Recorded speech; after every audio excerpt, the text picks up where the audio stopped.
আমি গল্প করেছিলাম না যে আমাদের বাড়িতে অনেক এরকম পাখি বাসা করে, তাদের ছোট্ট ছোট্ট বাচ্চা হয়। তো চলুন আজকে সেরকমই একটা পাখির গল্প বলবো। তো আমার ক্যামেরাতে পাখিটা খুব একটা ভালো করে ধরা পড়েনি। এটা একটা বুলবুলি পাখি। ওখানে বসে বসে ও মনের আনন্দে গান গাইছিল আর আমি ওর সাথে গল্প করছিলাম সকালবেলা একদিন। এইটা কোনো একটা প্যারেন্ট পাখি, মানে বাবা বা মায়ের মধ্যে কেউ একজন হবে, সেটা তো আমি বুঝতে পারিনি। ওরা অ্যাকচুয়ালি একসাথেই আসে, বাচ্চাটা দেখভাল করে। ডিমও যখন হয়েছিল তখনও ওরা অল্টারনেটিভলি আসছিল যাচ্ছিল। আর এরাই আমাদের বাড়ির একটা জবা গাছে বাসা করেছিল। এটা একটা মুসুম্বি গাছ, এখানে বসে বসে ও নিজের মনে ডাকছিল আর আমি ওর সাথে কথা বলছিলাম। আর এই যে এখানেও নিজের বাসাতে বসে আছে। ওদের খুব কাছে চলে গেলেও না ওরা খুব একটা ভয়টা ওরা পায় না আমাদের।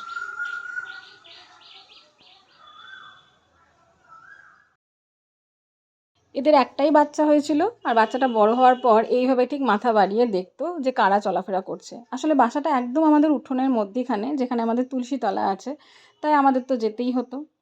আর এটা সেদিনের ভিডিও, যেদিনও উড়ে গেল বিকেল দিকে। পরের দিন সকালেও আমি ওকে এক গাছ থেকে আরেক গাছে উড়ে যেতে দেখছিলাম। মনটা একটু খারাপ হচ্ছিল যে ওকে আর দেখতে পাবো না, কিন্তু ও উঠছিল দেখে ভালোও লাগছিল।